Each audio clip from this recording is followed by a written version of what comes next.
Let's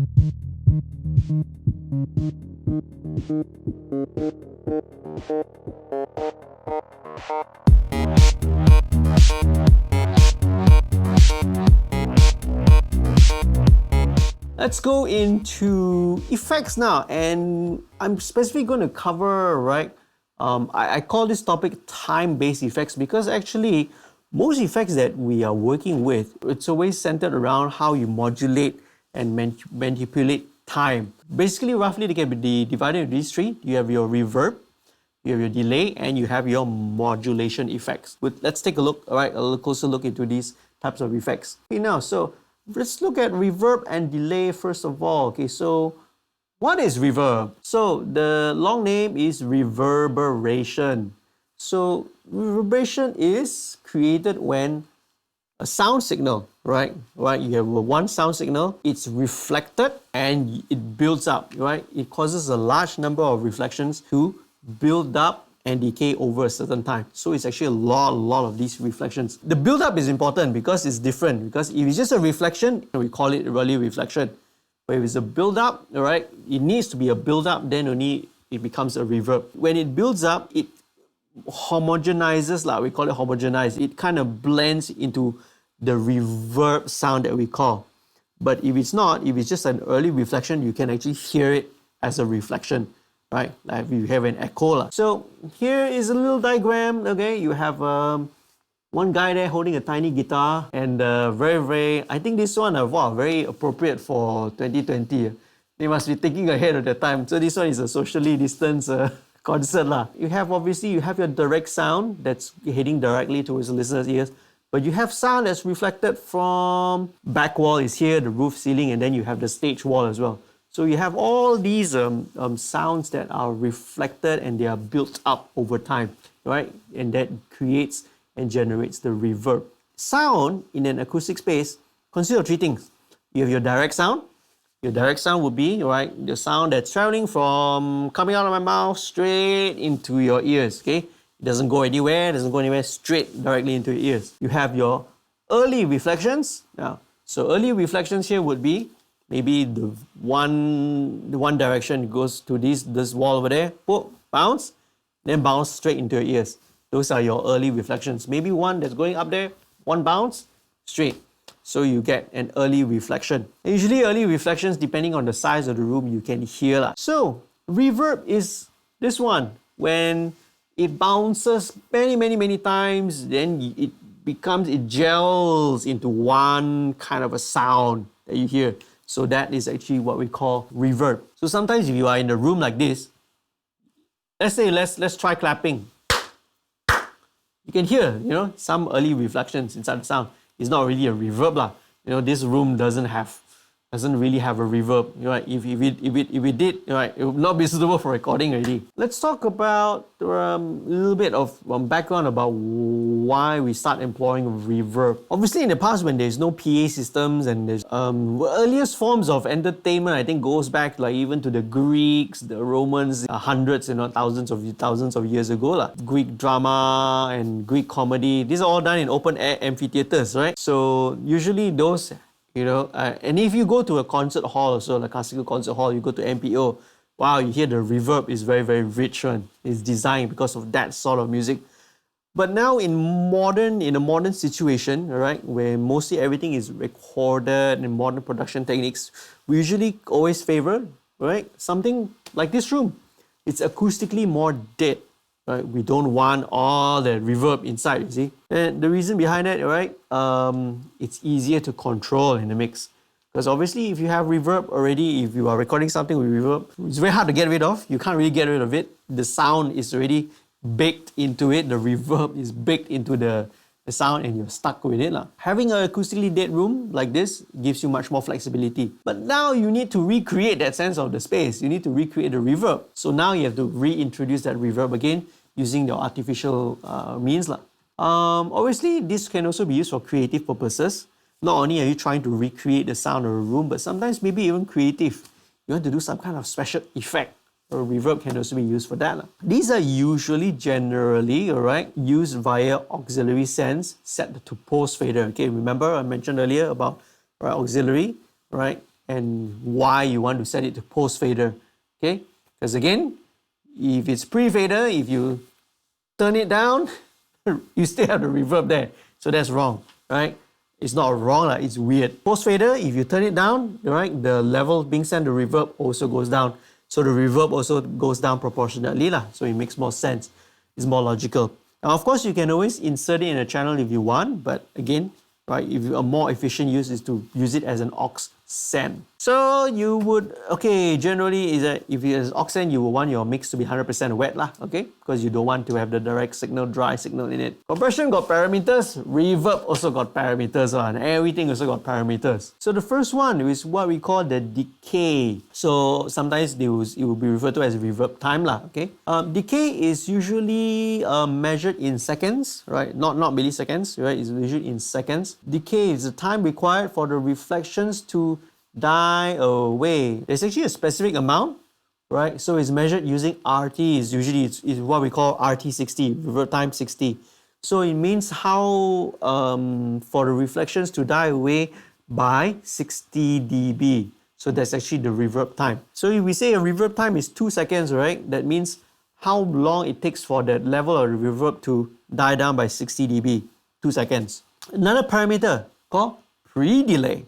So what is pre-delay? A lot of people get confused about this as well. So time, this is the time in milliseconds. Right, okay, this is in milliseconds because it's much faster.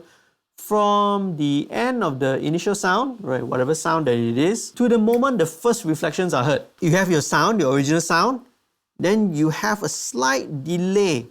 Then only you hear the first reflection, the reverb starts to come in. So pre-delay is actually very important. It allows you to change the size of a room, right? How big the room sounds like without changing the delay time. Because sometimes you want your decay time, not delay time, decay time. You want your decay time to still be 1 second, for example, not too long. You don't want to be like 4, 5, 6 seconds to be very, very long like that. But yet you want to make this room sound as if it's bigger.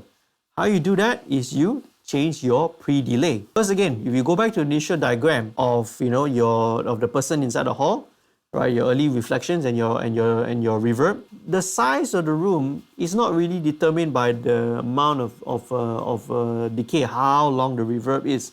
It can be determined by when that reverb starts. So if you put a longer pre-delay, it sounds as if, the room is a little bit bigger than what it seems. So that's very, very useful, pre-delay as well. So now, early reflections. Now, some reverbs will have this parameter, some don't, okay, but it's important to know. So early reflections, right, as I mentioned earlier on, also helps identify your room size as well. So here we talk about the level. Level here, usually early reflections is controlled by a level control. So if early reflections are high level, generally what does this mean? It generally means that it's a smaller room. You want it to sound like if you're inside a bedroom or toilet or a living room, generally your early reflections are high. And also depends also on the type of material. If it's bright, if you have tiles, floor tiles, bare ceiling, bare walls and bare ceilings, your early reflections are generally going to be at a higher level. Then same law, if it's a bigger room, your early reflections will tend to be a little bit softer, a little bit lower in level. Diffusion, okay, right, not confusion, diffusion. By the time you go through all these parameters, you'll be like confused already with all these different terms. Okay, now diffusion is the distance between the reflections. Basically, this means it gives you how thick the reverb sounds like. So the more diffusion, the higher the diffusion value, the thicker it sounds. So again, these are all subjective words used to describe the quality and the property of the reverb. Damping. Now, again, some reverbs will have this parameter, some will don't. So damping here is the controlling of either the high or sometimes low frequencies. You can have high damping, you can have low damping as well. Damping can not only tell you the size of the room, because obviously if something's a bigger room, you have all your high frequencies will be a little bit damped. But sometimes also what the room material is made of. If the room is a lot of carpet, a lot of foam, for example, obviously it's going to damp all the the high frequencies lah. That's why you see sometimes DIY, right, for home studios, some people in Facebook or forums say, oh, you can use carpet. Not really, because what you end up is you only dampen the high frequencies, but all your lows and your mids don't get absorbed by carpet. Carpet cannot absorb all that. And same with equates lah, all that lah. What happens is that, yeah, you dampen all your high frequencies, but your low frequency and mid frequency is still resonating in the room. You end up your sound being very dark, very boxy, creates that, it causes more problems than it solves. So now we know the parameters of reverb. Let's look at the types of reverb that's available, okay? Now, first of all, the oldest and the simplest types of reverbs that were put into place is what we call the reverb chamber. Basically, reverb chamber is, that's it. It's a room, any kind of space that can be used to generate reverb. Now, in the old days, some of the old studios have, sometimes they purpose-built a room, like a reverb chamber. It can be a tall room or something like that. Purposely, right, usually a concrete room, right, so that they will use that to generate reverb. What they do is they will have a loudspeaker, and then they have, pickups or microphones inside, sometimes one, sometimes two. So they will feed the signal, whatever they want to reverb, right, through the loudspeaker. It goes in the room, bounces around, then the microphones will capture it, and then they have to re-record it that way. So that's the old-fashioned way of capturing reverb. And actually, I still do it. A good example, I think, behind there, you have your toilet. Behind there, I don't know, have you guys ever tried it before, right? Using the toilet as a reverb chamber? I'm sure you have, right? Not yet. Not yet? I'm sure maybe Anthony has, right? Okay. So that toilet in there, you can use it as a reverb chamber, You can record something in there if you want to get that kind of reflection, that kind of reverb sound to it. Right. Okay, but over in my studio, because I'm on the first floor, right, I have, it's a 3-story building. So what I do sometimes when I want to record drums or I want to record something very, very distant, I actually put a microphone outside in the stairwell and then leave the door slightly open, record drums. You get that kind of a reverb. It's like, sounds like you're in Guania or Batu Caves, and that kind of, that kind of, and it's 100% natural. You can't derive, you can't get that from any kind of preset or plugin or effect. So that can be useful if you have somewhere, you find a room or a space somewhere in your home or a shop or wherever that has that kind of unique sound. You can always experiment. You can either try recording inside there, or you put a guitar amp in there, or you take an acoustic guitar or instrument and you record inside that room with that sound. So sometimes that can be creative. So reverb chamber, that's the first type of reverb. Now, secondly would be, of course, the opposite would be the digital reverb. Digital reverbs simulate various types of reverbs. For example, if you have a hall, you have a room, you have a plate, you have also your non-linear gated reverb. Okay, non-linear gated reverb, wow, what is that? Okay, basically this can be any kind of reverb, but it uses a noise gate to cut off the tail. So gated reverb, instantly, right? Gated reverb is very famous for the kind of 80s kind of a drum sound, which is very strange. It's actually coming back. Now you hear a lot of what's on Billboard Top 20. It's all the 80s like synth pop, new wave kind of sound. It's like, that's so weird, man. This is 40 years ago sound coming back. Of course, one of the early ones that made it very popular was Phil Collins, right? His drum sound, right, uses gated reverb. Another common type of reverb would be plate reverb. Okay, we see plate reverb, right? But what actually is plate reverb? So plate reverb is actually a mechanical device. It's actually a machine. It's made from a sheet of metal. It's a plate of metal. So what happens is that the signal, right, is passed through that metal sheet, and usually it's picked up on the other end using pickups, usually like contact pickups, like the piezo pickups we talked about earlier. So this is how big a plate reverb actually is. It's big, it can be as big as this whole thing, right? So that's what plate reverb looks like. You need to maintain it, you need to take care of it, and all that thing. Fortunately nowadays, right, everything is in a plugin and digital form. Okay, moving on. Next one, convolution reverb. What is convolution? Okay, again, I will show you inside there because I actually use the convolution reverb inside as well. So this uses an impulse response, IR, to process and recreate the reverb of an acoustic space. So IRs are not only just there for, your guitars, cabinets and all that.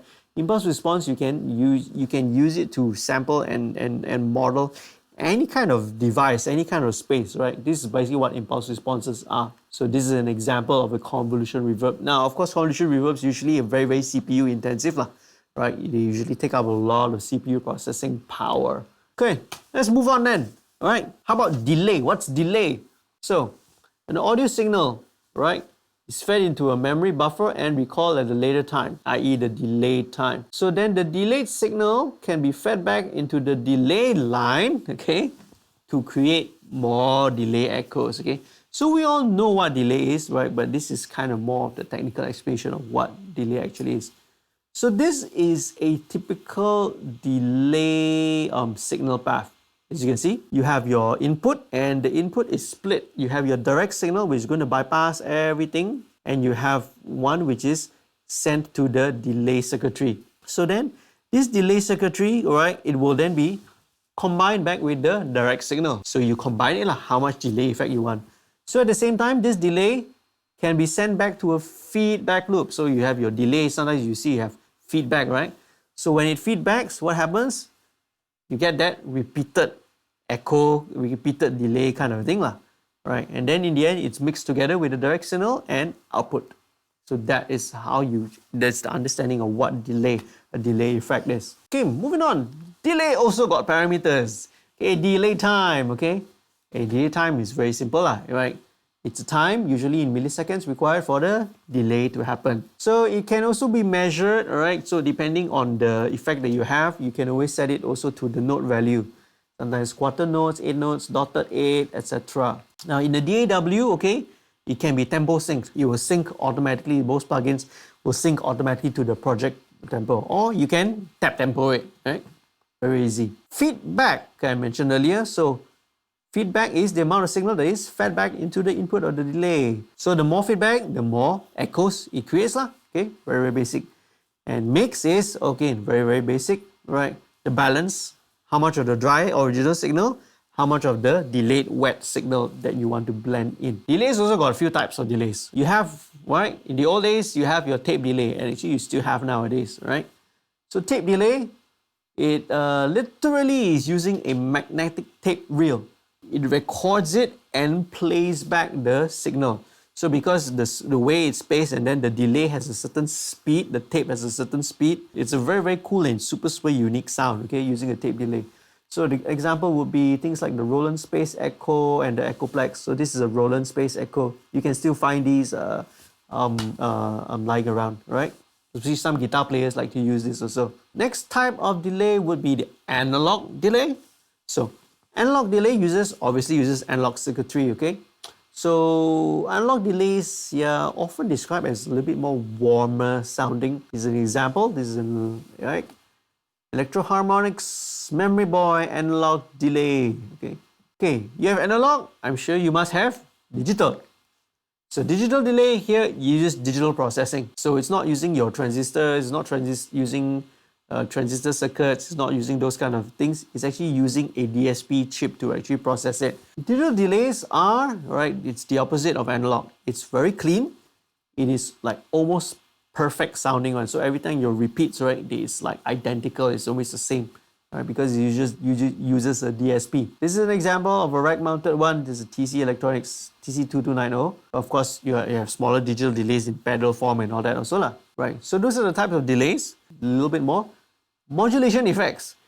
Now, one thing, modulation effects, we know modulation effects are like your chorus, phaser, flanger. Actually, they're all actually derived from delay. It's all derived from the delay effect. So the delay effect is like a basis for a lot of things. So let's take a look. What's chorus? So chorusing, actually, the word chorus, we refer to a chorus as in a choir, right? You have like a choir, we call it a chorus, right? So a chorus, you have many, many voices, right, inside a choir to sing and to generate.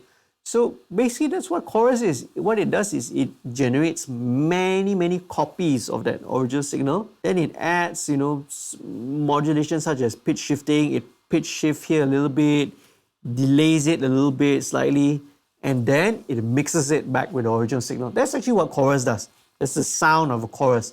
It's many copies of the original or of the signal. Okay, then phases and flangers. What are phases and flangers? Both of these effects are actually very similar. It's just the rate is a little bit different. And so what they do is they feed back the signal to itself. Then your output, right, gets a bit of phase shifted. That's why you can hear maybe the very kind of swirly. That's why we always call it, oh, this is a phaser sound or a flanger sound. This is actually the pitch shifting and the on all the different interaction between the delayed signal. So phasers, basically they use a phase-based delay, okay? Flangers use a time-based delay, right? So phasers, we can describe phaser as being a little bit gentler, a little bit lighter. You can hear a phaser effect as being slightly, but actually phase can also be quite extreme lah. If you turn it up, right, it can also be very extreme. But flangers usually here is the depth is a lot more, right? You can hear it's a lot more deeper. Sometimes they describe it like as if like there's a jet engine flying kind of sound. It's a much more dramatic sound lah, okay? So we use phasers or flangers appropriately. All right, so this should be the end of talking about effects actually. Yes, and it is. And this pretty much brings us to the end of our theoretical side for today. After this, all right, let's take a short break. We were gonna head on and go towards mixing, okay? That's where the fun part starts, okay? So see you guys after this little break.